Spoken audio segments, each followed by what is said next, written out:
Olá, amigos do canal Médico, bem-vindos ao nosso programa desta semana, que o convidado é o Dr. Hugo Miaíra, ginecologista e obstetra. Bom, quem é o Dr. Hugo? Dr. Hugo é professor doutor em ginecologia da Universidade do Rio de Janeiro, da UFRJ, professor emérito de ginecologia da Faculdade de Medicina de Campos, também no Rio de Janeiro, e professor titular de ginecologia do Instituto de Pós-Graduação Médica Carlos Chagas. Ele, vice-presidente da Associação de Ginecologia e Obstetrícia do Estado do Rio de Janeiro, da SGOG, e vice-presidente da região sudeste da Federação Brasileira da Associação de Ginecologia e Obstetrícia, a FEBRASGO.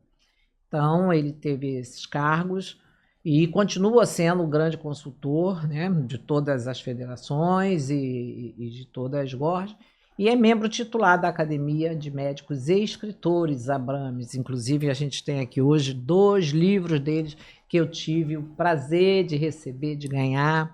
Um livro do Dr. Hugo é Devagar, Divagando, estou aqui com ele na mão, mostrando a vocês, e o outro é Contos e Crônicas, que é para a gente ler num lugar bem reservado e bem gostoso, segundo o próprio Dr. Hugo.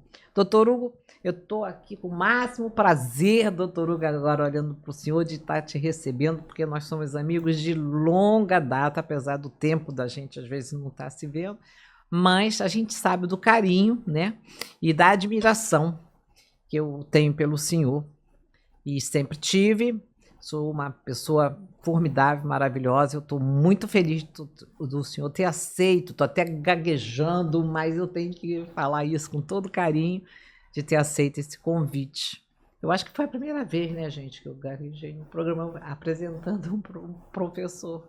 Muito prazer, doutor Hugo. O prazer é meu, Vera. Eu tenho um prazer particular de estar aqui, até porque eu te conheço desde que você abriu esse canal pioneiro de ensino médico no Brasil, que ultrapassou as fronteiras do habitual, né? O canal médico foi alguma coisa que marcou um período.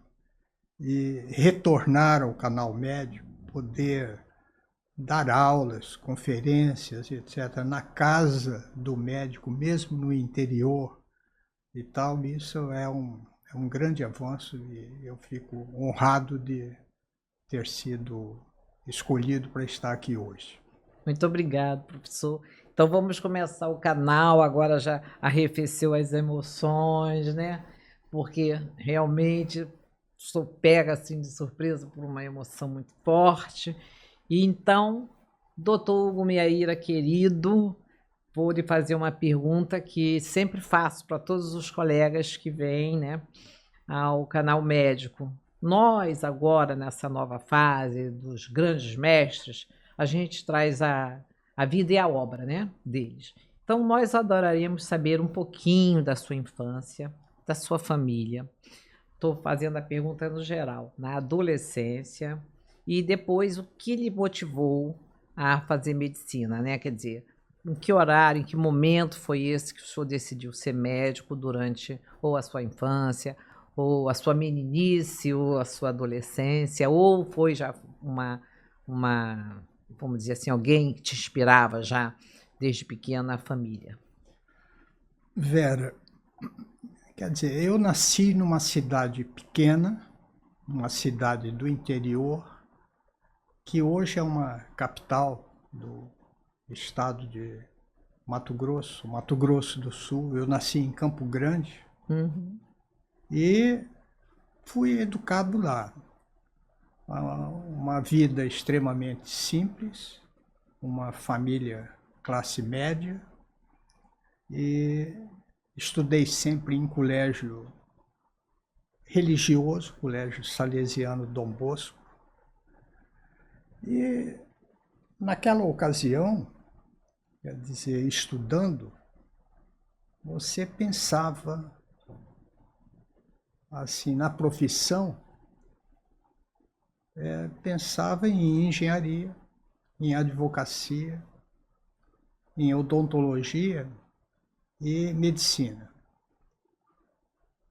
O médico que me inspirou, aliás, foi o meu médico, que tratava da minha giardia na infância, né? O que tratava da família toda, foi o Koei Yamaki. Era um médico chegado à cidade que era um sucesso, que fazia tudo e que era extremamente considerado.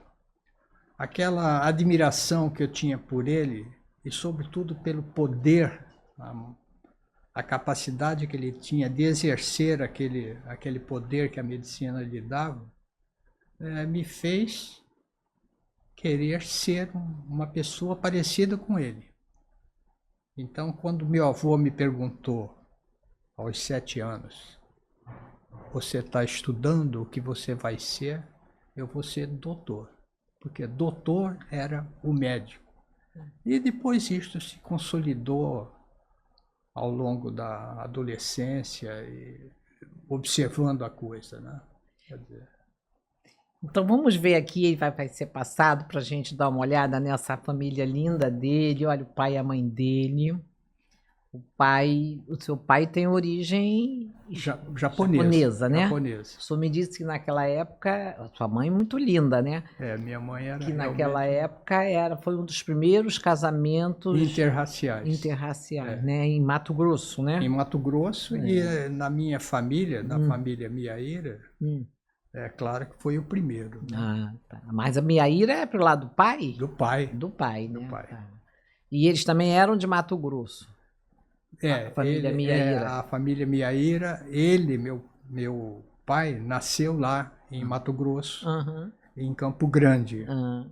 E minha mãe era nordestina, veio de Pernambuco com a família toda, 7 irmãos, e o pai e a mãe, e se hospedaram no hotel em que o meu avô era o dono. E meu pai trabalhava lá. Então, lá pelas tantas, ele se engraçou pela hóspede que estava lá. Ah, que lindo. Uma história de amor, né? E a outra foto que nós vamos passar aí, já é ele novinho, né? Nascido mais ou menos uns 2 anos. 2 anos. 2 anos com o seu cavalinho, né? Em isso. Mato Grosso, né? Nós estamos bem naquela região, né? Vamos dizer, o Mato Grosso do Sul, né? Do sul. A região bem produtora também, produtora, né? Isso mesmo. Olha, ele com os irmãos, né? Você é o do meio. Não. O do meio é o meu irmão mais velho, o Cid.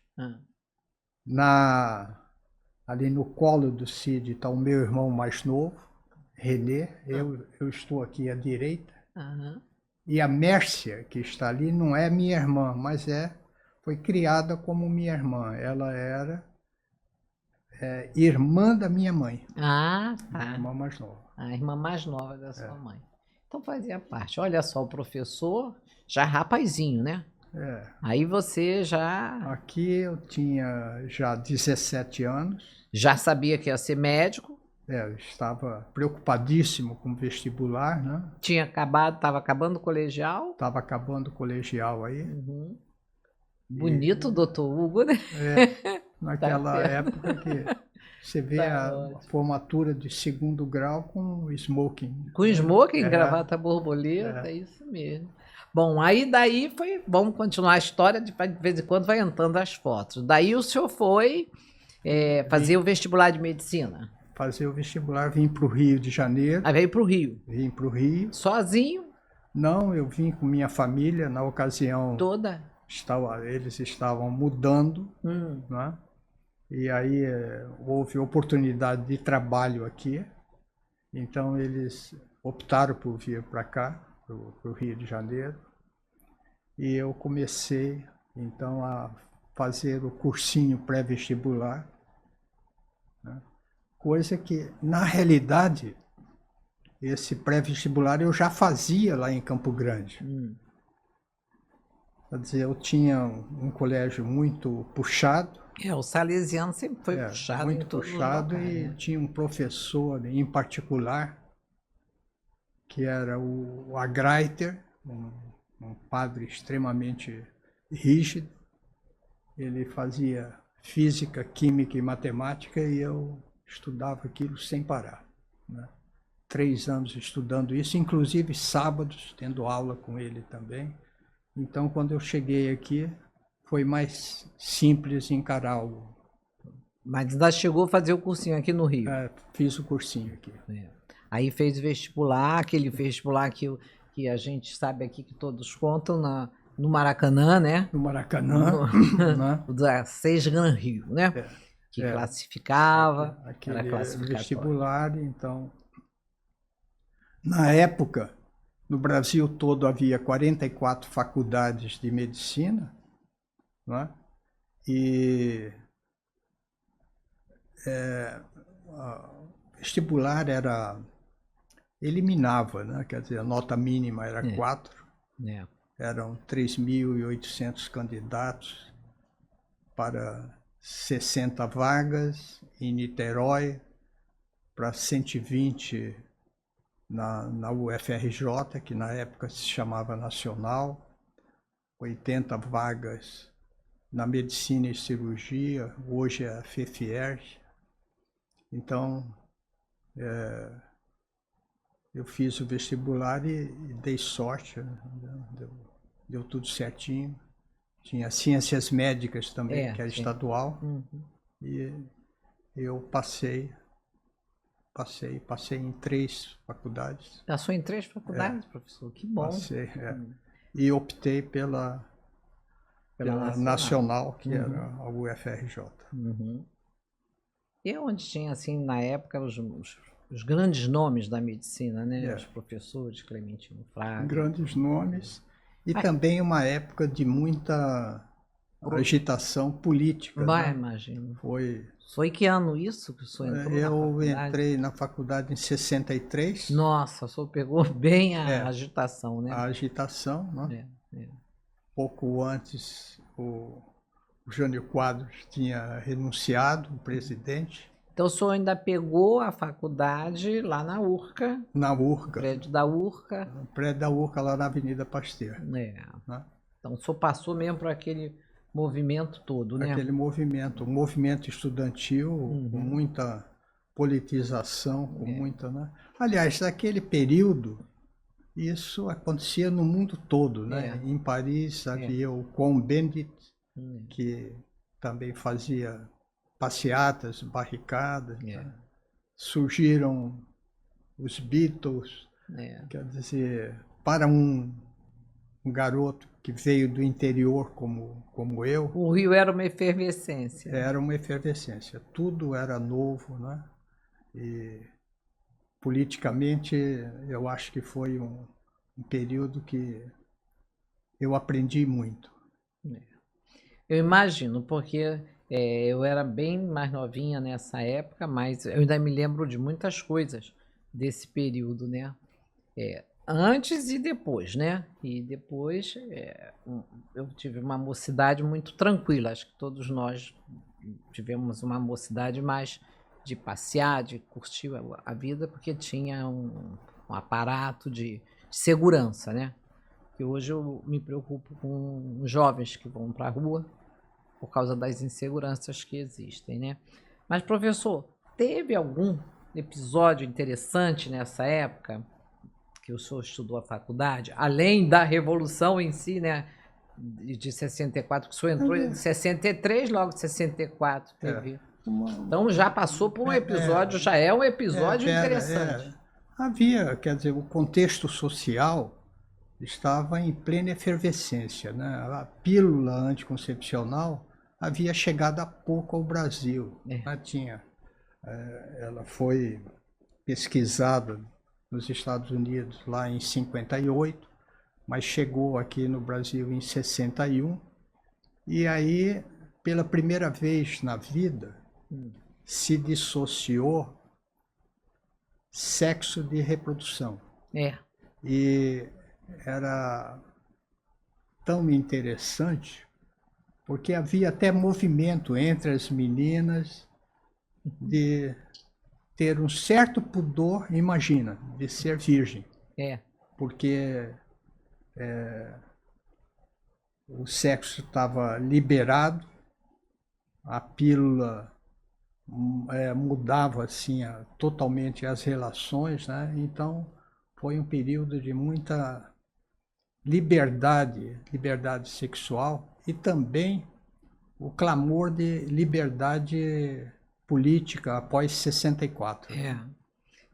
Vinha tudo misturado ali, desde, quer dizer, o advento da pílula, né? A chegada, né? O advento foi anterior, né? Mais foi pós-guerra, né? No caso, né? É. Aí vem chegando no Brasil, o movimento. A descoberta dos hormônios, essas observações do estrogênio, da testosterona e tudo, realmente foi depois da guerra e teve até a ver com plantas e teve mas o uso prático disso começou a aparecer mesmo no final dos anos 50 e no Brasil chegou aqui exatamente no início dos anos 60. Né? Isso mudou totalmente.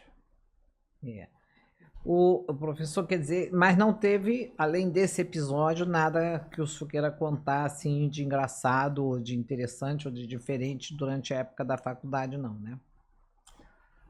Durante a época da faculdade teve alguns episódios dramáticos, né? Dramáticos no sentido de que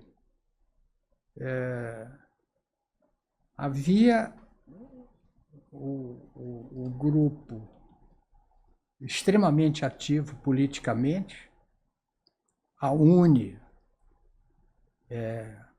atuava muito no prédio lá da Praia Vermelha, nós tínhamos colegas também muito ativos. Eu, pessoalmente, fui fazer cursos de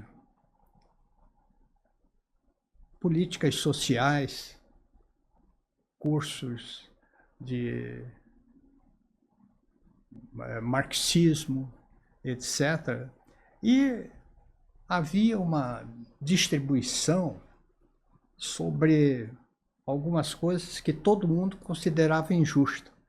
Por exemplo, a verba para uma universidade de 16 mil alunos, na época,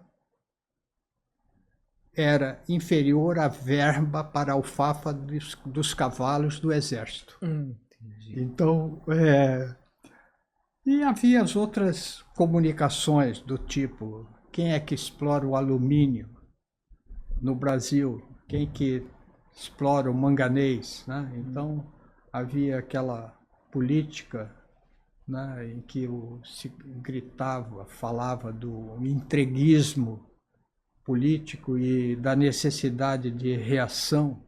Então isso moveu, inclusive tive um colega de turma que foi preso, torturado, queimado, né? Um outro que parou no primeiro ano, o Lincoln, que morreu, né, numa emboscada e tal, e aquilo gerava uma consciência assim que não havia anteriormente qualquer coisa parecida com isso, né? Entendi. A nossa própria formatura foi um episódio muito interessante. O senhor se formou, entrou em 63, então mais 6, 69. Não, 68. 68. 63, formei em 68. Ah. Mas o discurso, claro, tocava pau no regime militar, era bem duro, se clamava por democracia. Quem deveria fazer esse discurso era um colega de turma, José Carlos Dyer, que hoje é um cirurgião das Estrelas, cirurgião plástico em Brasília. Uhum. E ele deveria fazer o discurso, foi ensaiado, foi aprovado pela turma e pouco antes chegou a notícia: se esse discurso sair, vocês não colam grau. Eita. E aí o discurso foi o seguinte: nossos amigos, queridos pais, irmãos e irmãs, namorados, namoradas, noivas, noivos, que vieram com sua presença a brilhantar a festa da nossa formatura, muito obrigado. Aí estendeu a mão, fez a mão aqui no bolo, virou, e o municipal veio abaixo. Aplaudiu, né? Essa formatura foi no municipal, todo mundo vestido. E aquele, quer dizer, tinha um sentido simbólico ali, gritando: eu não posso falar, né? O municipal teve também, foi cercado pela polícia, e depois o discurso foi distribuído para as pessoas, né? Quer dizer, isso que foi marcante, né, nesse período. Formatura. E o paradoxo colocado aí em relação ao Brasil. Naquela época não se podia falar, agora também não se pode falar em outras conjunturas, né? No que lutava contra. Quer dizer, dá para entender o Brasil, né? Vamos falar da medicina, porque da medicina nós entendemos do ser humano, né? Isso, é claro. A gente cuida das pessoas para que elas não fiquem dodóis, gente. Bom, e professor, sempre digo que esse programa é uma aula de história, porque são histórias. E cada professor traz um pedacinho da história do Brasil, sabia? Sempre eu tenho um pouquinho da história. E eu acho que depois a gente vai fazer uma compilação dessas histórias que os professores contam, né? E então o senhor já falou a instituição que o senhor fez, que foi a UFRJ, e com quem que o senhor trabalhou, que o senhor teria sido um professor de repente durante sua época de aluno, ou de internato, que o senhor gostaria de estar falando ou evocar alguma memória em relação a isso? Indubitavelmente a pessoa mais marcante foi o professor Jean-Claude Naum. Né? Havia outros também, o professor Leonardo Sanches e o pessoal do Instituto de Ginecologia da Universidade Federal do Rio de Janeiro. Né? Então, vendo esses professores, que eu decidi pela especialização. Em gineco. Em gineco. O Naum é aquele Naum que eu conheci, né? O Naum que você conheceu, aquele Naum que fazia endocrinologia ginecológica. Né? O Naum lá, eu conheci lá com eles, né? Bom, tem muitas histórias do professor Naum, né? Muito. Mas um dia a gente vai reunir para contar as histórias. Uma pessoa excepcional. Mas aí, nesse período, o senhor vem e se forma, já escolhendo a sua especialidade. Quer dizer, antes de se formar, o senhor já sabia que ser um ginecologista. Um ano antes, né? Porque até então era clínica médica. Aí o senhor faz a residência? Faço a residência no Instituto de Ginecologia, né? Aqui, onde eu conheci ele. Da Universidade Federal do Rio de Janeiro. Né? E isso aprofundou laços de amizade e também de influência com o Instituto e com professores de lá. Né? E com o Naum, escrevendo os primeiros trabalhos, fazendo as observações clínicas. Né? O professor Vitor Rodrigues era uma pessoa marcante. Que era o diretor do Instituto. Ele era também o professor titular de ginecologia. E eu me lembro de uma definição poética dele de menstruação.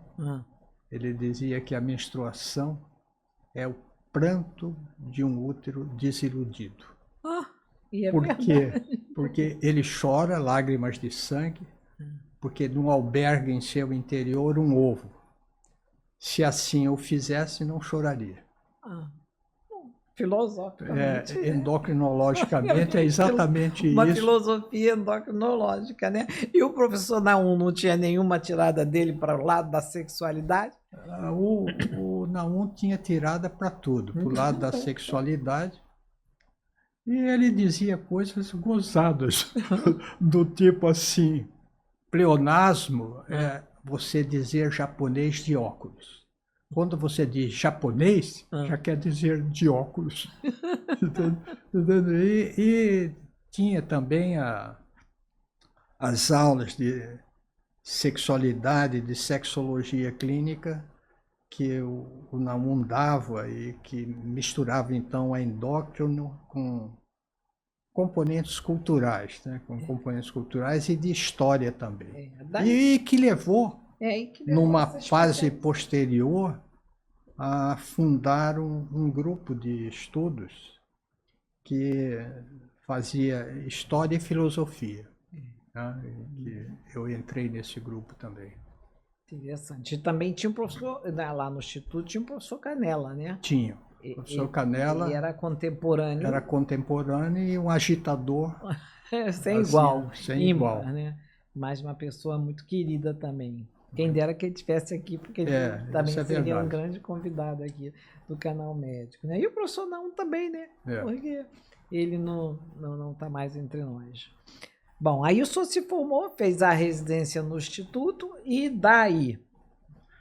Tem muitas histórias. Acabado a residência, né, eu precisava ir para algum lugar, precisava de dinheiro, e eu tive um colega meu de turma, que se chama Katsumi Raide. Junto com ele, nós fizemos um levantamento de cidades brasileiras, população, número de médicos, né? E para ver. Aí chegamos à conclusão que Poconé, em Mato Grosso, poderia ser. Eu fui a Campo Grande, na minha cidade. Achei que já tinha muita gente na ocasião. E a minha ideia básica era ir e não ficar, ir e voltar. Então eu precisava ganhar dinheiro para montar uma infraestrutura socioeconômica e me estabelecer no Rio de Janeiro. Então eu tinha que ganhar muito dinheiro num tempo curto.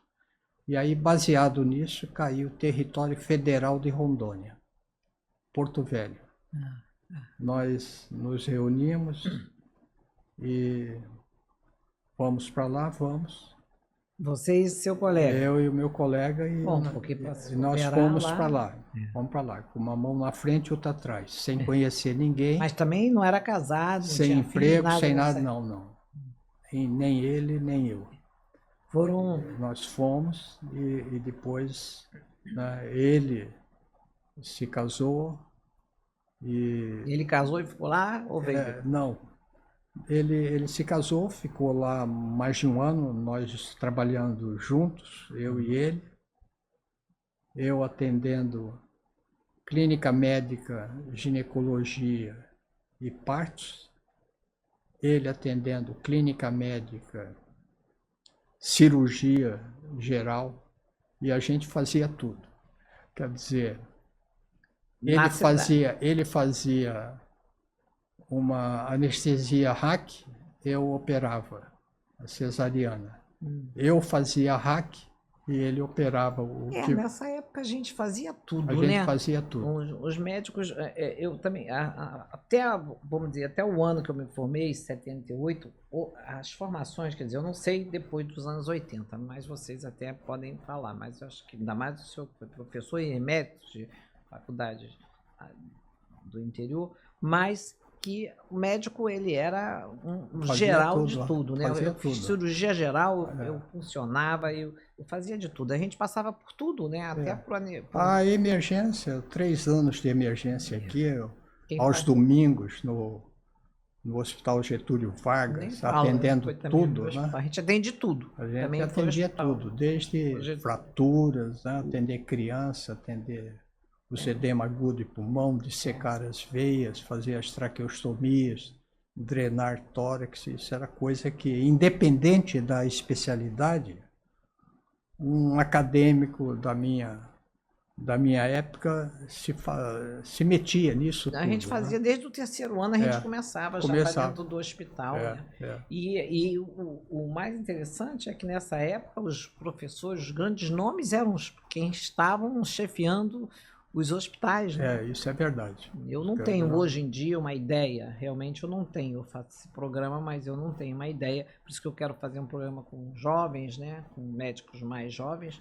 Como é que estão? Porque muitos dizem, né, que a gente lê, né, da dificuldade. Eu vejo na clínica que eu trabalho a dificuldade que os jovens estão tendo de ter grandes preceptores, né? Isso é verdade. E aonde eu vejo assim, onde que se vai fazer a residência médica, uma doideira. Eles estão todos alucinados, né? Porque aumentou o número de faculdades. Você mesmo falou a quantidade que tinha naquela época.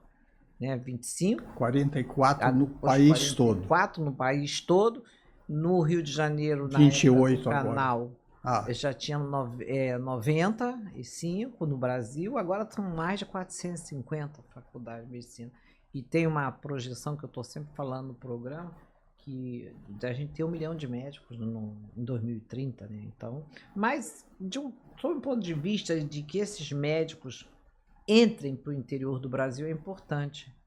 Eu falei no programa anterior que o professor Nassif, que foi presidente da Associação Médica Brasileira, ele tinha uma ideia de fazer a Ordem Médica Brasileira, em que ia funcionar como funciona a Ordem de Advogados do Brasil, que os advogados se formam, são do Ministério Público, promotoria, que eles são obrigados a ir para o interior, depois eles vão vindo de acordo com o tempo que passou lá. Então nós estaríamos dando ao Brasil uma oportunidade realmente. A ordem médica em Portugal, por exemplo, já funciona, né? Tem uma ordem médica em Portugal. Ela faz o papel técnico, quer dizer, vamos ver como é que está a formação médica e a parte ética, né? E a parte ética também, né? No Brasil, esse papel técnico é feito pela AMB, Associação Médica Brasileira, que reúne as várias especialidades, não é? E dita normas de atuação técnicas e tal. E o problema ético, o comportamento, é pelo Conselho Federal de Medicina, né? Então, são as duas coisas. Para ter uma ordem, teria que ter um arranjo muito legal entre essas entidades. Eu acho que é onde pega. No Brasil sempre pega essas coisas, né? Mas aí me conta, o senhor foi para Rondônia, para Porto Velho, terra de um grande amigo nosso, que já esteve aqui no canal falando bastante dessa terra, contou histórias da infância dele, que é o doutor Wilderson Torinho. E agora o professor Hugo, dizendo que conheceu bastante o pai do doutor Wilderson, que era dono do jornal de lá de Rondônia. O Alto Madeira. Alto Madeira, grande jornalista, né? O Alto Madeira. O Wilderson também tem essa veia jornalística. Ele está fazendo um programa pela academia, que ele entrevista e tudo mais, eu também tenho. A gente sempre tem, né? Alguma coisa que faria. Se eu não fosse médico, o que eu seria? Escritor. Provavelmente eu Já iria é um fazer alguma escritor, né? coisa. Já Eu é iria, escritor médico. não sei se seria um escritor, mas que eu iria escrever alguma coisa, iria, né? E, aliás, no jornal do Euro Torinho, que era o pai do Euderson, Tu escrevia também a coluna eu médica. tinha uma coluna que eu achava interessante, que se chamava O Alto Madeira na Rua. Então, ali eu escrevia de vez em quando, com pseudônimo, e também escrevia algumas coisas, crônicas, brincadeiras, né? Crônicas Olha, sociais nós ali. temos então um Não, jornalista aqui. não, mas aí aquilo era um garoto, eu tinha 27 ou 28 anos, estava numa cidade que eu estava sozinho lá, né? E, e aí tinha uns amigos que eu fiz depois, e aí escrevia e lia. Lia também? Ah, tinha que ler. Ah, Eu tinha uma obsessão um determinado período por detalhes da Segunda Guerra Mundial. Então, período que eu estive em Rondônia, lá no primeiro ano, os primeiros 2 anos, eu li tudo que eu podia de sobre a Segunda Guerra Mundial, li o livro do Schirer, li a história da medicina nos campos de concentração, eu li muita coisa que, aliás, posteriormente, eu visitei, né? Eu, numa dessas viagens minhas, quando eu estive na Polônia, estive num campo de concentração lá. Coisa tétrica. Eu conheci aquele Museu dos Horrores quando eu estive lá em Berlim e realmente entrei, saí. Eu entrei e saí porque meus amigos ficaram indo lá, conhecendo tudo isso. Não quero ver isso, não gosto de ver. Agora, é engraçado, eu gosto das histórias da guerra. As histórias da guerra são, eu acho que aquele conflito que todo mundo entrou, vamos dizer assim, os aliados, né? A figura do Churchill, a entrada do Roosevelt, né? Eu acho que ali a gente vê aquela, principalmente a Inglaterra, uma história de resistência, né? Resistência. A França, né? Também muito resistente. Quando eu tive nos Pirineus, lá que eu fui a Pau, naquela cidade, acho que a última cidadezinha que é fronteira com a Espanha, eu conheci como é que era o homem lá que tem uma gruta, né? E eu lembrei da guerra, de um livro que eu li sobre guerra também. Eu me lembro de umas palavras do Churchill, que era quando ele assumiu, né? Eu lhes prometo sangue, suor e lágrimas. Né? Quer dizer, a fibra daquele homem assim, é impressionante. Né? Comecei a ler Churchill, achava assim um máximo a capacidade que ele tinha que ele levou, como ele colocou até os Estados Unidos na guerra, né? Como, né? Ele foi um mestre, né? Mas e lá de Rondônia só tem ficou então no quanto tempo lá em Rondônia? E fiquei 5 anos lá. 5 anos. Fiquei... Mas não casou. O outro casou, o senhor veio solteiro de volta. Não, eu casei. Casou em Rondônia? Casei, estava em Rondônia. E tive 2 filhos lá. E o parto desses filhos? Eu que fiz. Você que fez? Eu operei 2 vezes, 2 cesarianas. Posteriormente, o terceiro filho nasceu aqui no Rio de Janeiro, né? Parto vaginal, que eu também assisti. Mas essa moça que o senhor casou lá em Rondônia foi a que veio para o Rio com o senhor? Foi. Assim, E ela era de lá? Não era de lá. Ela era daqui do Rio. Foi passear? Não, ela era médica. E depois nós voltamos para cá, né? Nós nos separamos. Aí São amigos, Ficamos, né? ficamos Me- amigos até o falecimento dela Uhum. em 2020. É. Mas aí eu tenho aqui a sua história, vamos dizer assim, mais ou menos, né? Então o senhor ficou em Rondônia 5 anos, voltou para o Rio. Voltei para o Rio já tendo feito concurso para ir fazer o doutorado. Mestrado, O mestrado o primeiro, mestrado, né? O mestrado. mestrado primeiro. Né? Aí aonde que o senhor fez esse seu mestrado? Também no Instituto de Ginecologia, na UFRJ, Uhum. fiz o mestrado, né? Defendi a tese em 80, Uhum. e aí Fez o doutorado. aí não fiz o doutorado imediatamente, entrei para a Faculdade de Medicina, também fui aí com o NAUM, com o meu professor NAUM da residência. Fui dar aula em campus. Uhum. E aqui no Rio de Janeiro também, nas reuniões, nas sessões, nos cursos, eventualmente Aí foi dados. ficando famoso, né, professor? Me lembro que eu entrei no instituto lá, em 94, mais ou menos, que eu frequentei, comecei a frequentar lá o instituto e já tinha feito O doutorado eu tinha feito, quer dizer, defendi a tese em 95, né, a tese de doutorado, e também assumi, né, a faculdade, a Gama Filho, além da faculdade de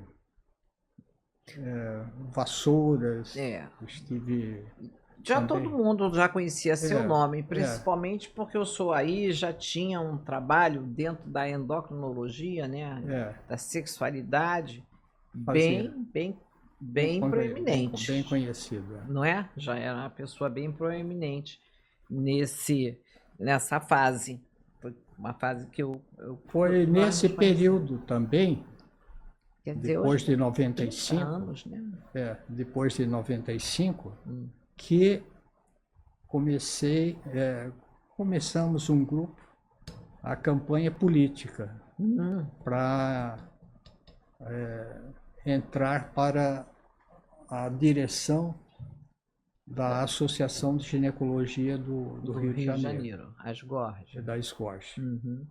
Aí, nesse período, saí com esse grupo, dando aula e conhecendo médicos de todo o estado. Né? Estivemos Do Rio de Volta Janeiro Redonda, em qualquer cidade que tivesse ginecologista, conhecendo pessoas. E fazendo a política médica, fazendo a né? política, dizendo qual era a intenção, o que eu pretendia. E aí veio a eleição, em 97. Fui bem, o meu plano foi aprovado, né? Ganhei com uma boa margem de segurança, né? 78% dos votos. E aí começou a batalha no Rio de Janeiro. Implantar cursos de atualização e também de chamar os residentes de todos os hospitais do Rio de Janeiro para participarem da sociedade. O senhor foi vamos dizer, um incentivador de uma renovação e foi o pioneiro, acho que dentro da SGOS no Rio de Janeiro, de uma visão mais abrangente. Acho que o senhor já... Isso. Eu posso falar isso porque na época que eu fazia os cursos lá no Instituto, o professor Hugo vibrava, né? Então, a educação continuada e a educação através de cursos já era uma coisa que o senhor gostava bastante. É que, durante muito tempo, a formação do médico, a pós-graduação, dependia da universidade. O número de vagas era pequeno, né? A partir de 85, começou assim, a se acentuar um movimento de qualificação da residência médica nos hospitais públicos. E esse embalo é que eu participei dele e tentando qualificar melhor, né? Porque como dar no serviço público aulas que não tinham necessariamente a ver com a prática. Como que a gente ia discutir intersexo, por exemplo, se o residente nunca tinha visto um intersexo, né? Porque não era hospital universitário. Porque como é que você ia discutir esteroidogênese e falar de detalhes da endocrinologia, né? Quando você não tinha um ambiente para isso, porque o residente carregava massivamente o trabalho. Então, ele aprendia quase que por osmose e, às vezes, pela amizade que um staff desenvolvia com ele. O staff ajudava. Eu digo isso a partir de 85, o senhor está falando dos hospitais públicos da rede municipal e estadual, isso. Porque da rede federal todos já tinham, né? Já tinha. Tinham residência, porque eu sei que quando eu formei em 78, eu fui alocada para o Hospital Federal do Andaraí, porque já alocavam os alunos, os melhores alunos, sempre para os hospitais federais, né? Depois tinha os hospitais militares, né? Mas não tinha realmente esses serviços de residências em hospitais públicos, como Getúlio, como, né? Isso. Não tinha. Você tinha grandes professores, chefes de plantão, né? Salgado Filho, não tinha. Quer dizer, nesse momento, 85, então o senhor já tinha sido implantado. 95. Nós fizemos reuniões com todos os chefes de serviço, arrumamos um jantar, não me lembro, tinha café da manhã também, chamava os chefes de serviço da ginecologia, para bater um papo e dizer, olha, qual é a dificuldade da sua residência? É esta, qual é? Você tem um programa aqui teórico, qual é a dificuldade que você tem?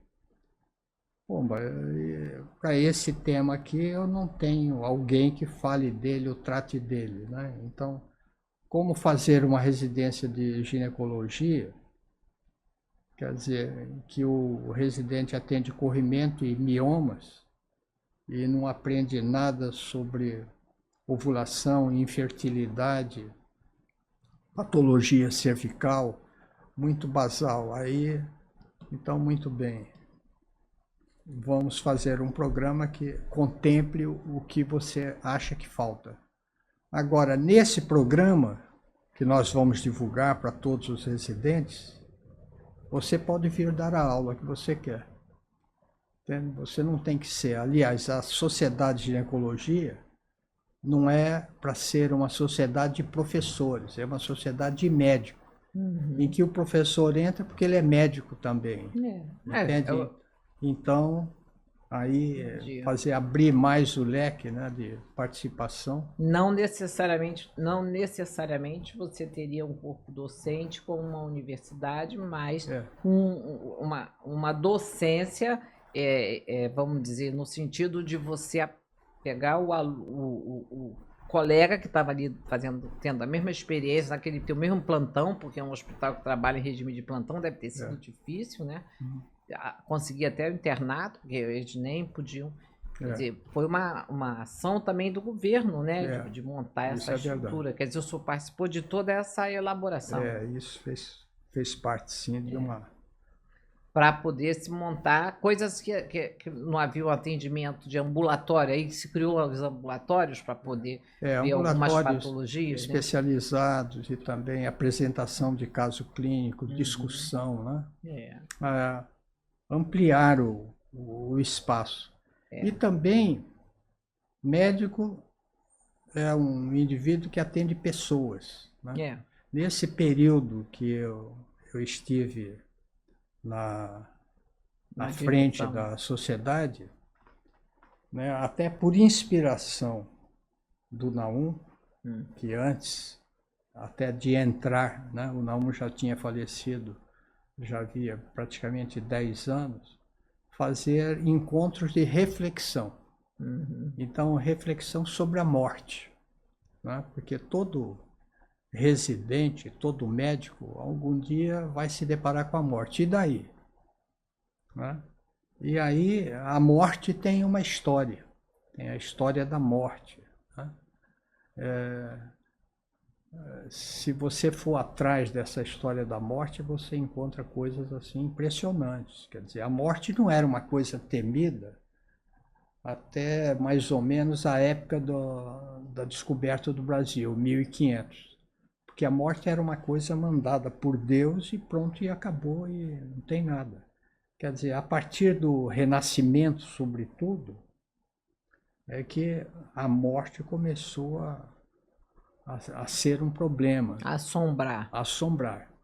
Tanto é que você tem poesias da morte. Você tem em Paris, por exemplo, né, alguns túmulos, né, do século XIII, XII, que diz assim: ei, você passante por aí, lembre-se de que eu aqui estou a lhe pedir que reze por mim uma Ave Maria e um Pai Nosso, e não sei o quê. Tem versos, inclusive, rimados sobre a morte, e descrições da morte, né? Mas Aí passou a ser uma coisa mais vivenciada, como se fosse a morte um ser. a morte começou a gerar uma certa angústia. A ganhar vida. Ganhar vida e gerar angústia também. E isso a gente discutia nos encontros de reflexão aberto a todos os médicos. Isso era muito importante no comportamento dos pacientes que chegavam para Sim, quando fiz cirurgia geral, o paciente, eu observava lá na Andaraí, o paciente que entrava, às vezes todo arrebentado, mas tinha uma força que achava que não ia morrer, eu sempre conto isso, ele não morria. Mas aquele paciente que às vezes era uma coisa tão simples, mas achava, doutora, pelo amor de Deus, eu vou morrer, eu vou morrer, eu vou morrer. O paciente, não é que o paciente morria de que medo, morria de que as coisas iam se complicando dentro dele, quer dizer, o poder do... A gente hoje já sabe que vem pelo outro lado, né? Esse poder todo do querer, do cérebro, né? Eles estudam isso interfere até na própria imunologia do paciente. Do paciente, né? Você querer vencer uma doença, né? Então, a gente vem, quer dizer, a gente tem na história da arte aquelas céu e inferno, naquelas, vamos dizer, naquelas figuras dantescas, né? Da época, vamos dizer, bem anterior, flamenca e tudo mais, uma pintura. Depois a gente vem trazendo aí, vem lá para o renascimento, aí renasce a própria morte, vira uma pessoa, né? Vamos dizer, o Neferasto, né? Alguma coisa assim, não é? Então a morte vive, né? Você sabe que eu estou falando isso porque o meu pai e minha mãe, eles têm medo minha mãe morreu ano passado, mas com medo, eles tinham medo. E meu pai, que está vivo até hoje, está com 93 anos, meu pai tem medo da morte. Uma coisa tangível, uma coisa assim, apavorante como uma pessoa tem medo da morte. E as pessoas, eu acho que antes da gente, da sua geração e da minha geração, tinham esse pavor. O problema é que na faculdade, né, todos nós vivemos o seguinte: você é aluno, vai para uma santa casa e lá pelas tantas diz: cadê aquela paciente que estava aqui no leito 14? Não. Ela foi lá para enfermaria D e deixa aquilo. Ela está ferrada. Você chegava um plantão no Souza Guiar ou no Getúlio e dizia: como estão as coisas? E hoje o plantão foi pesado. Tem 3 presuntos. Entende? Quer dizer, você ironizava, brincava com a morte, né? Quase que como uma maneira de se anestesiar. É aquilo. Você consegue tratar do paciente que pode morrer desde que você não pense muito. Você pensa que vai melhorar, mas se não vai melhorar, você... Entende? Isso era indicado para o aluno, né? Para o aluno. Mas eu tive sorte que havia lá no Clementino Fraga alguém que fazia a gente pensar, né? É. O Danilo Perestrello discutia esses temas da morte, temas das doenças sexualmente transmissíveis, o medo, sexo, É. né? E o Então, medo, hoje é o medo das doenças é, transmissíveis é, também permeia aí todo mundo, né? é isso. Mas como que está hoje? Ainda continua? O senhor vê ainda no escopo dos estudos da formação do médico, esse trabalho que o senhor, naquela sua época, realizou, o senhor está tendo alguma noção de como é que está? Como eles hoje trabalham muito em bonecos, né? Eu não sei se está com aquela vivência do ser humano. Tem o Gini, tem alguns bonecos que são utilizados para o ensino da ginecologia, né? Você coloca um mioma, você coloca uma prenhez tubária, você coloca um cisto de ovário, você coloca um feto, né? E tem também manequins para fórceps, para exercício. Eu acho que tem muito recurso hoje, né? Que você não tinha anos atrás. Mas está cada vez mais difícil, né, a formação assim do aluno, né? Quer dizer, primeiro que um grupo bom começa muito precocemente, né? Muito precocemente. E aí ele não tem a formação básica como você teve, você no final do quinto ano, no início do sexto, você tinha uma ideia de clínica médica. É.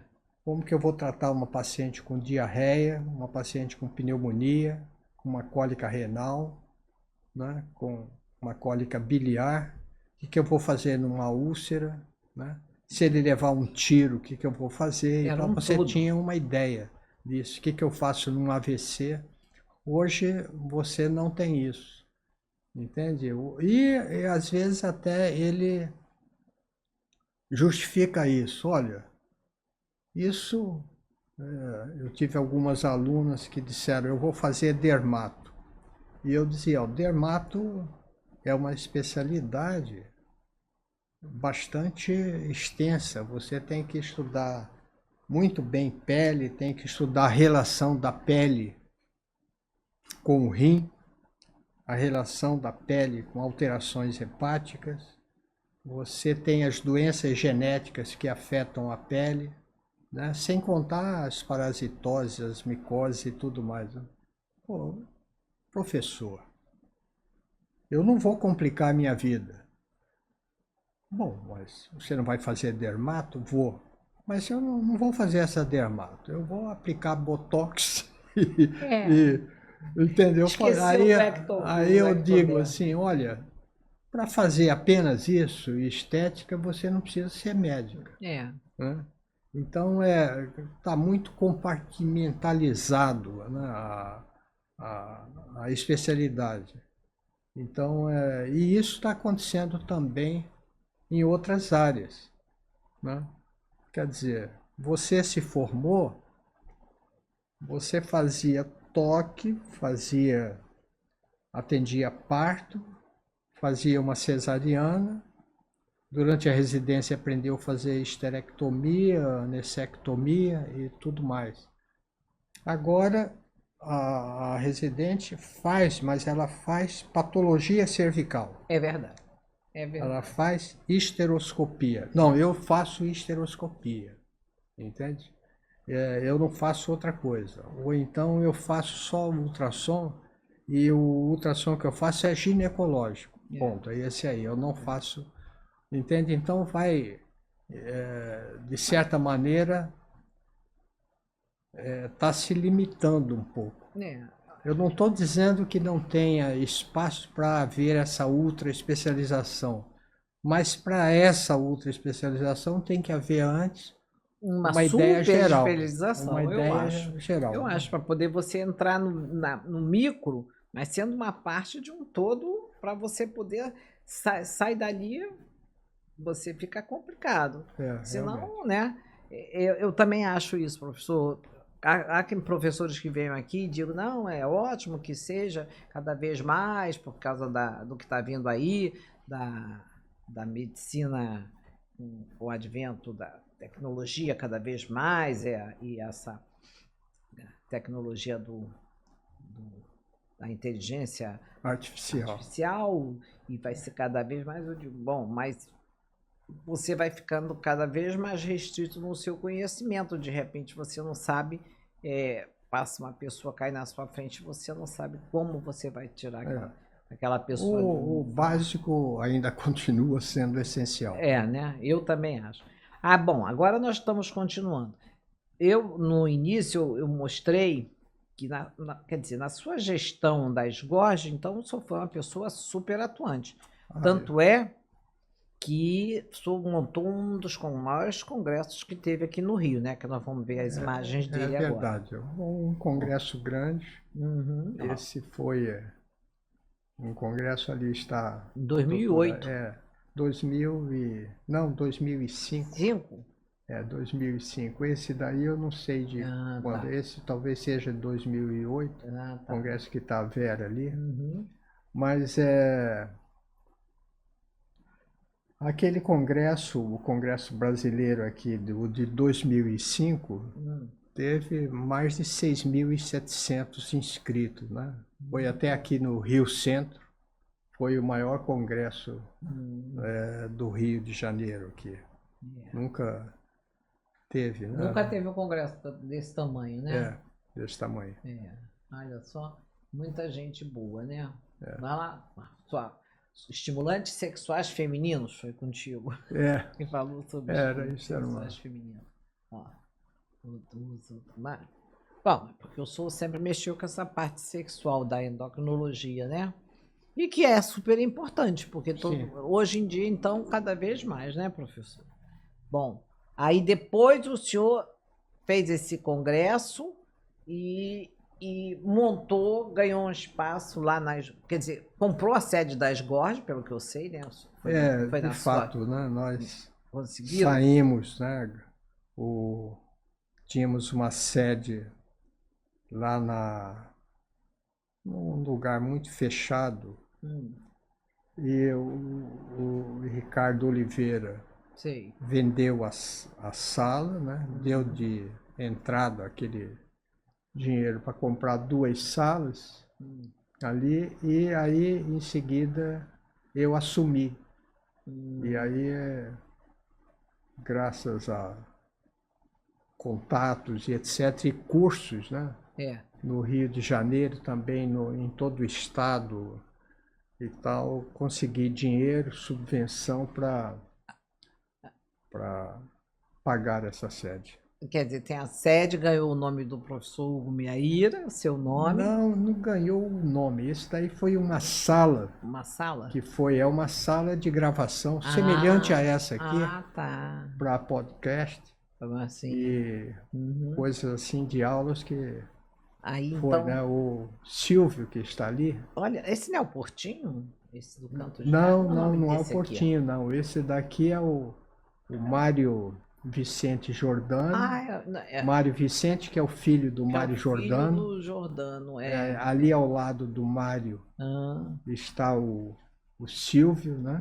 Silvio, que é o atual presidente. E esse eu pensei que fosse o Portinho, parece, né? A cabeça. Aliás, Portinho faleceu. Foi mesmo? Foi agora, semana passada. É mesmo? Eita. A gente vai perdendo os amigos, vai passando, né? É isso aí. Isso aí são seus alunos, né, professor? São residentes e também staff, né? Aqui está o Joaquim, se não me engano é o Celso, Fernando, né? E residentes nossos dos servidores do Estado, porque eu trabalhei nos servidores do Estado, né? 37 anos. A gente vê aí quantas mulheres na medicina. E hoje em dia é um número muito maior de médicas do que de médicos, né? Sim, é verdade. Na Estácio, em que eu era professor também da Estácio, nós tínhamos turma lá de 90 alunos, né, dos quais 78 É. garotas. Eu vejo olha, quando eu fiz Restante, cirurgia geral, foi a primeira mulher a me formar lá no Andaraí. Hoje é um monte de meninas que faz cirurgia geral operando. é, São bastante mesmo. E é uma profissão que está sendo inundada mesmo pela mulher. O que você acha disso? Eu acho assim, eu acho que as mulheres são para a medicina que vem sendo praticada hoje de dedicação, não sei, eu tenho assim, outro dia eu estava falando, mas eu acho que eu sempre fiz uma boa medicina, eu sempre fui muito humana. Eu acho que eu estou vendo essa invasão de mulher na cirurgia geral. Era comum a mulher na ginecologia e na obstetrícia. é. Na cirurgia geral não era. Hoje já você está diminuindo, sobretudo na obstetrícia, né? Quer dizer. Tem muito. Agora, eu não tenho dado oficial, mas eu sei que na Rússia medicina é uma profissão sobretudo de mulher. De mulher, A grande quantidade é mulher. Estou vendo isso mulher. em todos os lugares do mundo. É. E aqui no Brasil crescendo cada vez mais, né? A medicina é talvez por ter mais essa parte de humanização, né? Cada vez mais. Quer dizer, aí é o professor no seu consultório, né? Ali os arcos da Lapa, todo bonitão, e aqui ele que ganhou, me explica isso, porque eu apresentei 2 livros que eu ganhei do senhor hoje de presente. Aí o senhor está ganhando primeiro lugar em que concurso? Foi um concurso da editora Sem Fronteiras. Sei. Sobre conto, né? Eu escrevo conto e crônicas. Então é esse aqui, esse livro então, aqui. ali era uma outra, e aí recebi. E aonde que é esse auditório? Isso daí é na Câmara é lá. aqui do Rio de Janeiro, né? A Câmara de Vereadores. De Vereadores, Olha aí, Contos e Crônicas, 2ª edição, já está na 2ª edição. E tem o Devagar, Divagando. Mas isso daí é brincadeira. Isso eu dou para meus amigos e tal. Mas escreve, né, professor? Isso é uma coisa importante. A pessoa, é o que o senhor disse, o senhor gostaria... eu acho que o senhor já é um escritor. Não. Que isso, só aquelas coisas que eu já li. Trabalhou no jornal do Alto Madeira. Né? Como era o nome do pai do doutor Eudes? Que era um jornalista famoso lá? Era Euro Torim. Eudes, né? Euro? Euro Torim. Eudes é o nome do irmão dele, né? Se não me engano. Que é médico lá. Que é médico lá, né? E aí também Contos e Crônicas. E Hugo, Divagando. Eu tenho que ler esses 2 livros para cada vez a gente conhece. Só brincadeiras. Tá bom, que bom, deve ser maravilhoso. Casos que acontecem no consultório, coisas. Tá vendo? Gozadas. Devem ser coisas gozadas mesmo. Aqui, Que publicações você atuou junto no CREMERGE também, né? Você teve uma ação no CREMERGE. Exatamente pelo fato de você estar na sociedade, necessariamente você participa, né, da Câmara Técnica, né? Quer dizer. Mas na realidade, como eu me tornei presidente da defesa do Comitê de Defesa Profissional da FEBRASGO e tal, e escrevi um manual de defesa profissional e com a participação de outros 27 médicos do Brasil inteiro. Então, explicando ao médico como não ser processado. Quais são as... Eu me lembro até de uma aula que eu dei no Brasil inteiro. Eu falei em Belo Horizonte, em São Paulo, em Porto Alegre, em Curitiba, sobre 12 cuidados que você deve tomar para não ser processado, que são aqueles que eu encontrei mais entre os processos que acontecia por erro médico, né? E isso nos Estados Unidos virou uma epidemia, a ponto de se alegar 98 mil mortes anuais, quinta causa de morte nos Estados Unidos, por alegado erro médico. Não quer dizer que foi, mas que deu processo, alegado erro médico. Então, o que acontece? Quais são os cuidados que você tem que tomar, né? E algumas coisas... E quais são? Diga alguns dos cuidados para nós. Por exemplo, primeiro você tem que estar sempre atualizado. E aí eu coloquei até uma foto que apareceu na revista Time. Uma jornalista envolta num lençol, mostrando apenas a mama esquerda aqui descoberta, sem a mama, mastectomizada. E ela processou o Memorial Hospital, né? Quer dizer, um hospital famoso nos Estados Unidos, processou por erro médico. E qual foi a causa do processo dela?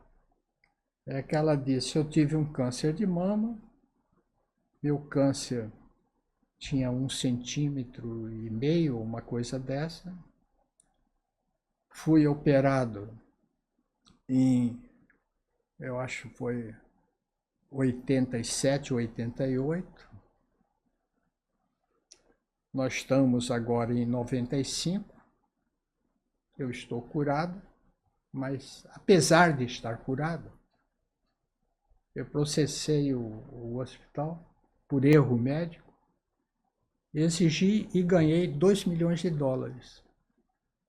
Mas você está curada, você foi operado e está curada. Sim, mas eles erraram, porque eles deveriam ter feito o procedimento atualizado para a época. E em 1987 já se podia fazer quadrantectomia. E nesse caso não precisaria tirar a minha mama. E tiraram a minha mama. Eu sofri por isso, tive dano estético, eu quero 2 milhões de... Então, aí você diz assim, mas que absurdo. Não. Isso daí é um dos itens, se não me engano, o 5º do Código de Ética Médica.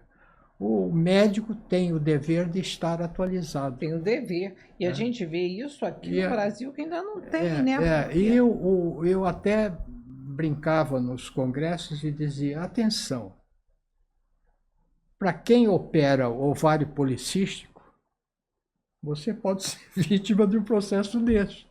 Porque você operar o ovário policístico, fazer aquilo que em 82 fazia, uma ressecção cuneiforme, né? E faz com que a paciente até ovule e possa até engravidar, ter sucesso, você pode fazer isso e ser processado, porque esse não é o procedimento atualizado para a época, entende? Então, aí mostrando assim, por exemplo, esse é um detalhe e outros, né, que acontecem, né, sobre cuidados, até com o falar, com o agir, com o né? Maneira de falar com o paciente. E é porque lá nos Estados Unidos, desde a época que eu morei lá, que eles pagavam, por exemplo, o médico que eu trabalhei, fui fellow lá com ele pagava tipo 100 mil dólares anuais de seguro. Segura, 100, 150 mil. Porque para poder exercer a profissão sem ter essa apurrinhação. E é caríssimo. Caríssimo. Aí o pessoal diz, a medicina nos Estados Unidos é cara. É cara porque o médico lá não pode bobear como os bobeiam os médicos aqui no Brasil. Na verdade, bobeiam mesmo. O que o senhor está falando é super pertinente. Eu me lembro eu andei investigando isso e encontrei lá, por exemplo, pediatra tem o Red Book. Então, ele atende um quadro gripal, ele coloca aquilo numa determinada síndrome, né?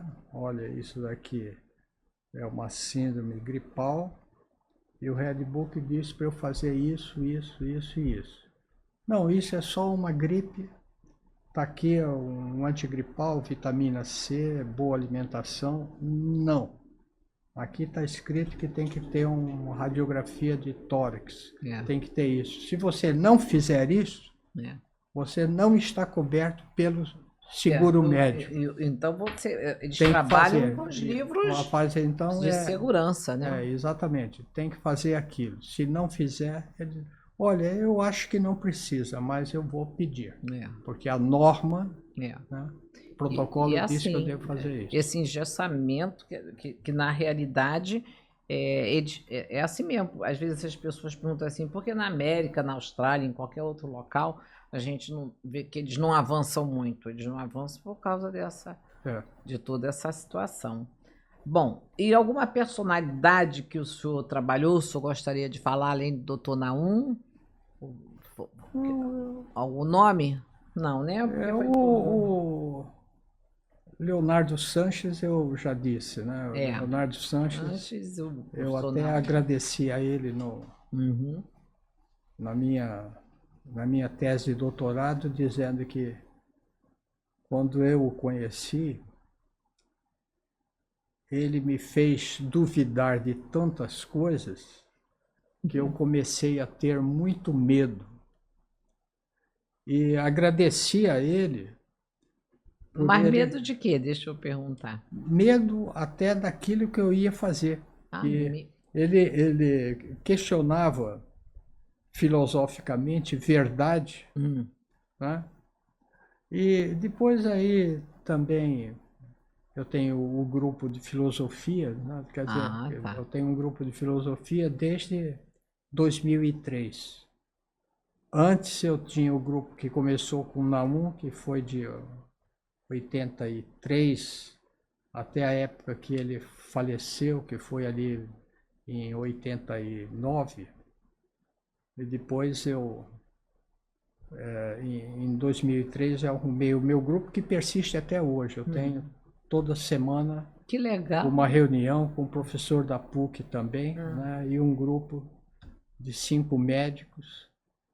Né? Aliás, tem 4 médicos e tem um arquiteto no grupo, que a gente estuda filosofia, discute teorias e tal. Eu acho isso formidável. Dizendo assim que a verdade é aprimorável, né? A verdade é aprimorável.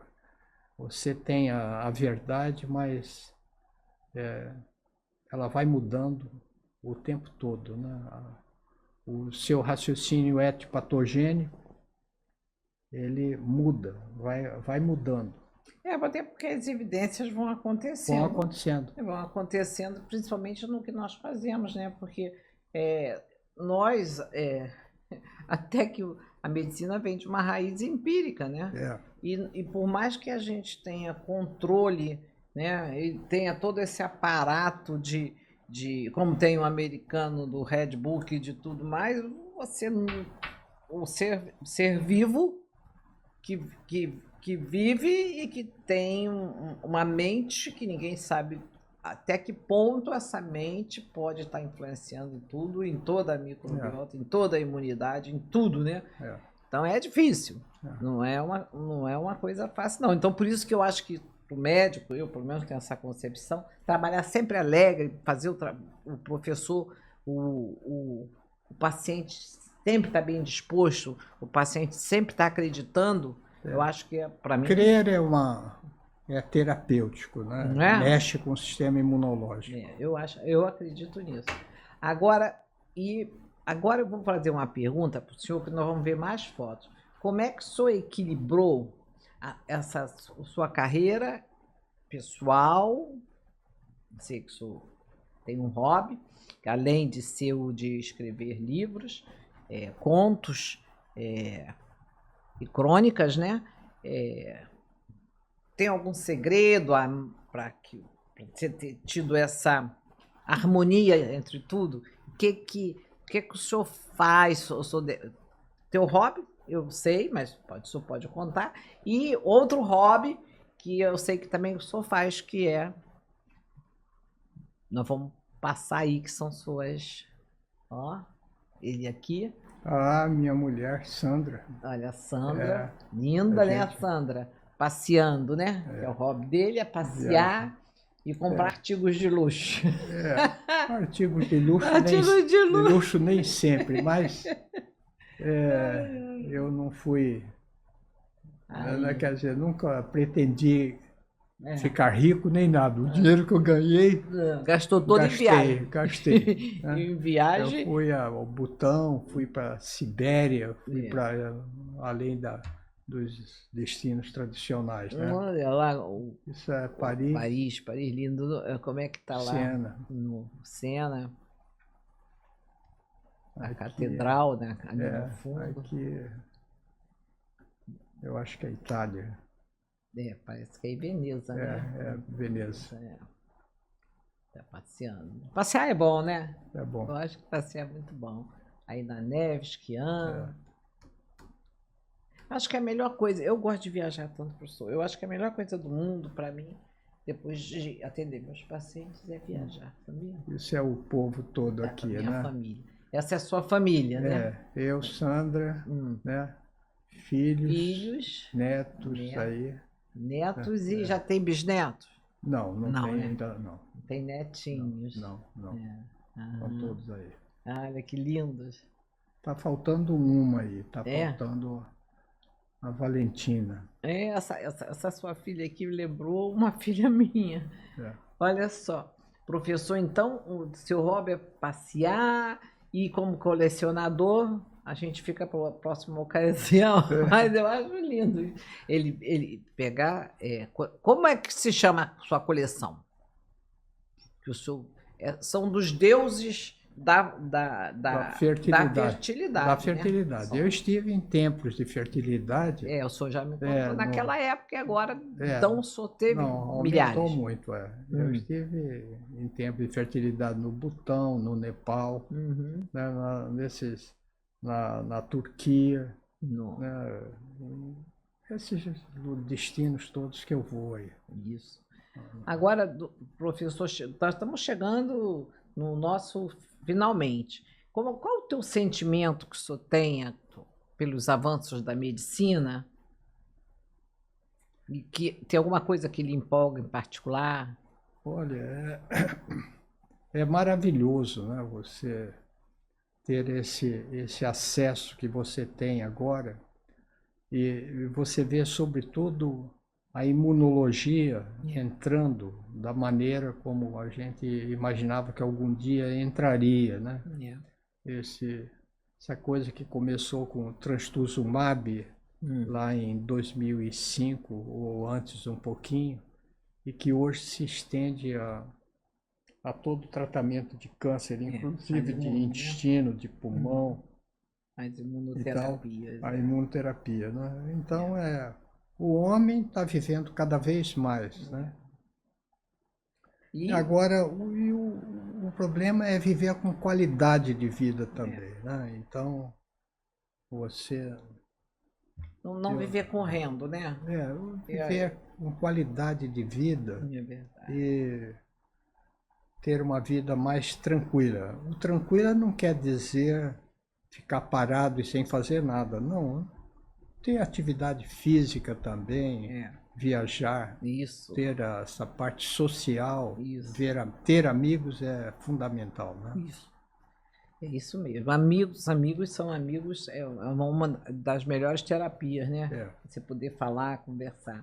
E o que você pode deixar aqui hoje como um grande professor, você mostrou aos seus alunos, o que falar para os médicos de hoje?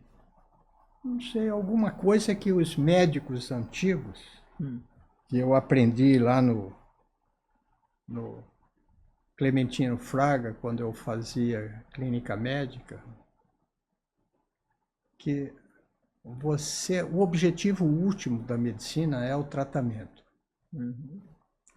Mas você só trata bem o que você diagnostica bem. Você só diagnostica bem quando você encontra sinais e sintomas que te permitem o diagnóstico. Só que você só encontra esses sinais e sintomas se você souber que eles existem. E você só sabe que eles existem, às vezes, se você estuda. É. Então, o diagnóstico, como dizia o professor Naum, é um construto mental, É. né, que está mais na cabeça do médico que o faz do que no próprio paciente. É. A Então, investigação, né, não tem como não estudar, não existe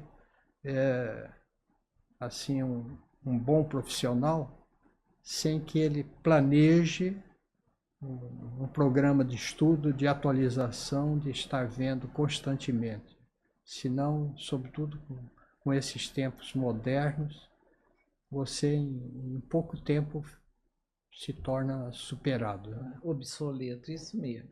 E como essa revolução da medicina nos próximos 20 anos, com a inteligência artificial, com tudo isso? Está se falando até que a medicina poderá ser dispensável, que existem máquinas hoje que são instaladas no banheiro da sua casa, e a urina que você faz de manhã, ela é toda analisada, se vê inclusive as células que você elimina.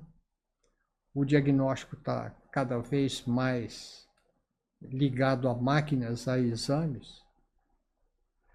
E se diz o seguinte, né, você pega alguns autores como o Harari, por exemplo, ele diz, a advocacia e medicina provavelmente vão desaparecer, porque você preenche um questionário em que você vai falando de tudo, o que você sente, o que não sente, e depois daquilo vem o seu diagnóstico e uma conduta que se faz e que depois pode gerar novos exames, etc.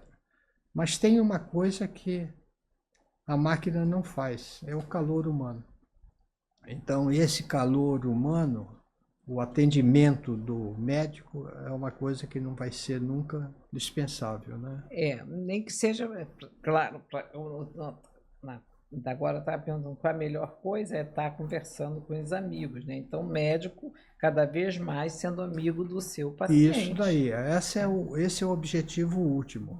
Teoricamente, assim, o ideal é que o médico seja um conselheiro consciente e amigo do seu paciente. Agora, é preciso ter cuidado que o amigo não ultrapassar de um determinado patamar, né? Porque, de qualquer maneira, ele está sempre numa posição vertical de poder. Então, o médico tem que se atualizar, se manter e orientar o paciente. De um grande orientador, né? Agora, e a ética médica frente a essas novas tecnologias e a biotecnologia? Você viu que uma grande coisa que aconteceu na ética médica, sobretudo foi a partir de 2009, se não me engano,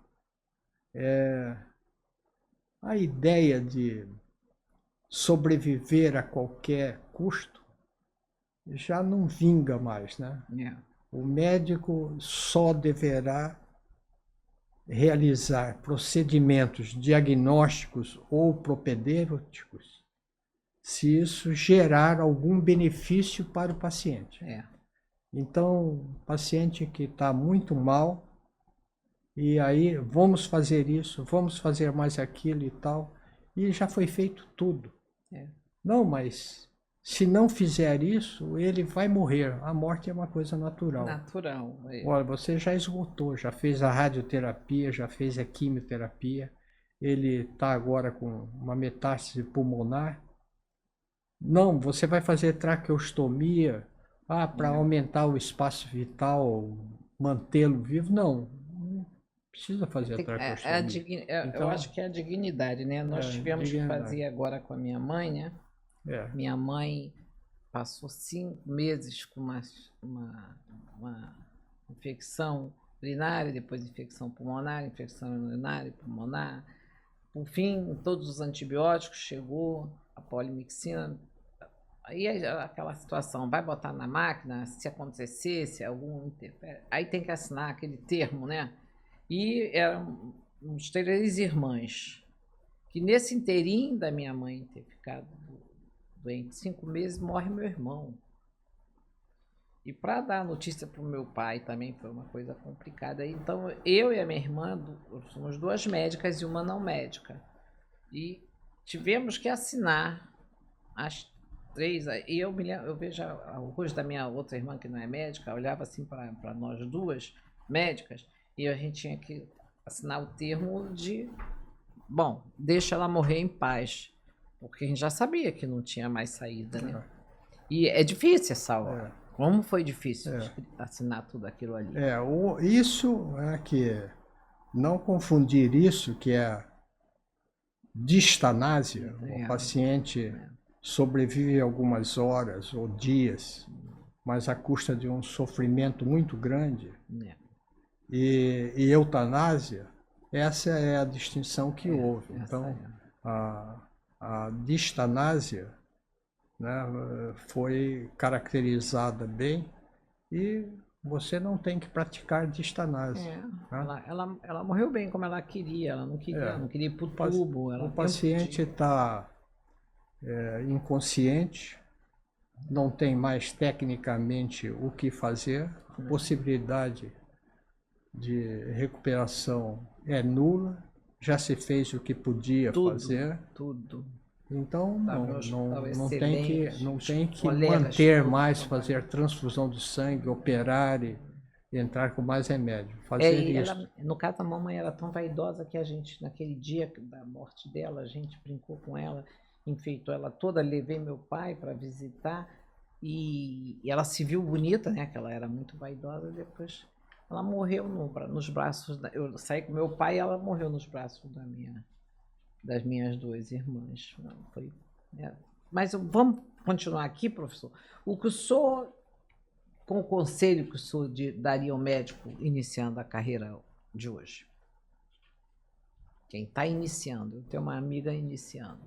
Para uma pessoa que está iniciando, eu imagino que você que está iniciando a carreira agora já viu que é difícil, né?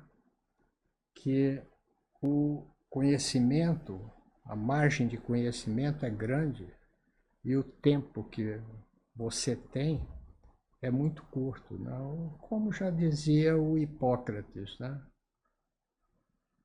E seja sério, coerente, estude, né? Quando tiver dúvidas, consulte alguém que você sabe que poderá também te ajudar a decidir. Seja humilde consigo próprio, né? E entenda que isto é uma coisa comum.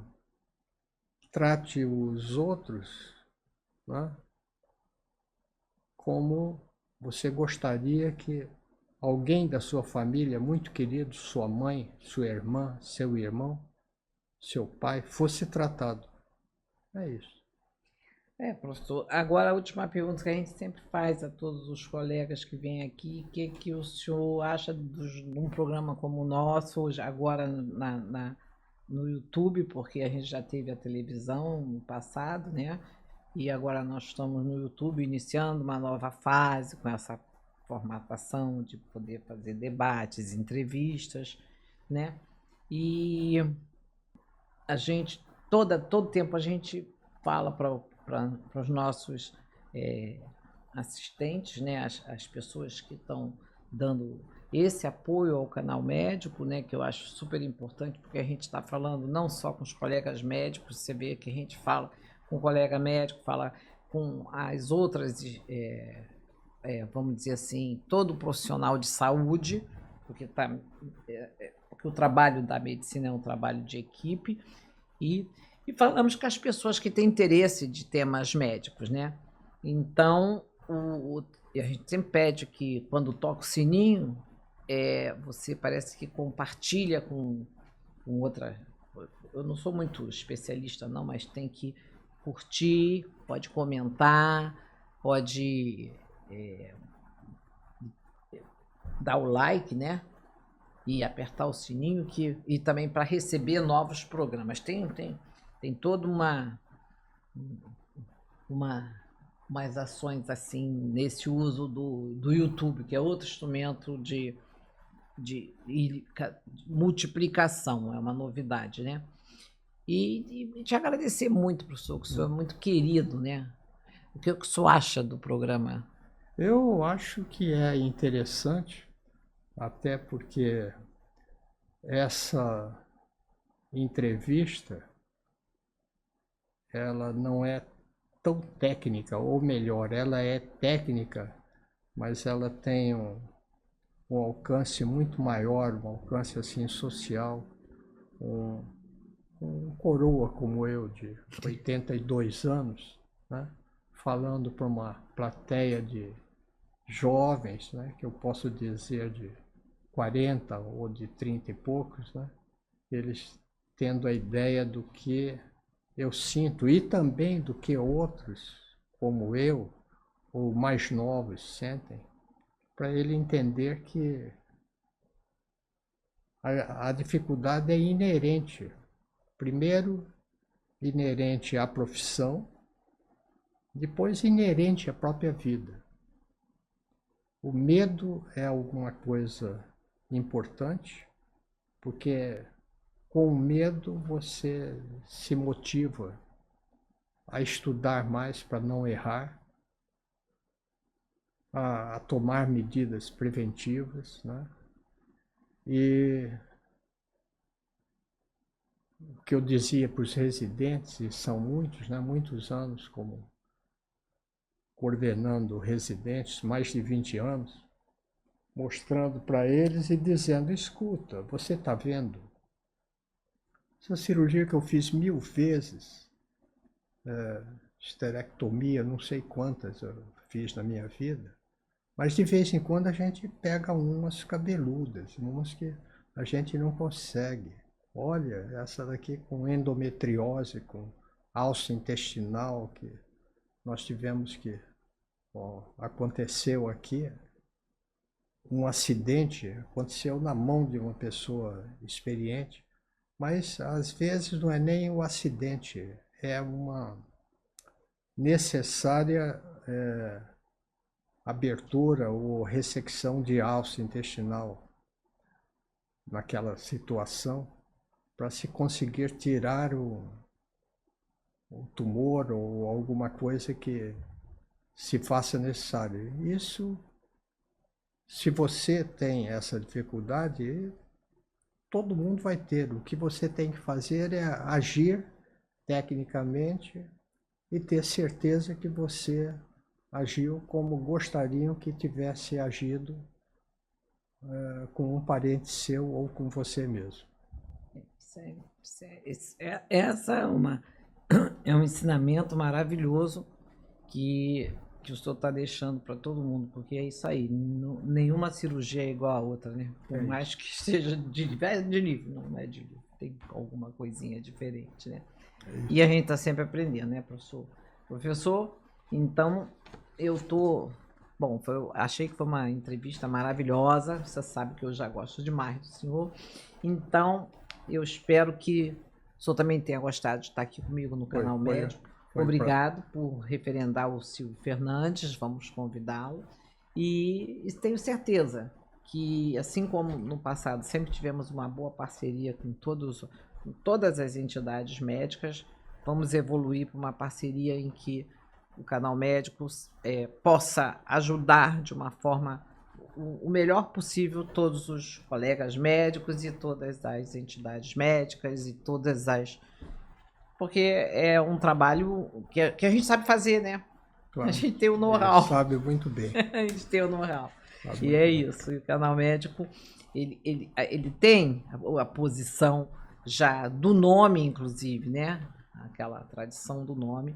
E nós vamos conseguir, Tá. de novo, com todos juntos, de mão dadas, chegar lá, né? Ok. No que for de melhor. Muito obrigada. Muito obrigado, Vera. Muito obrigado. Muito Obrigado ao Canal Médico.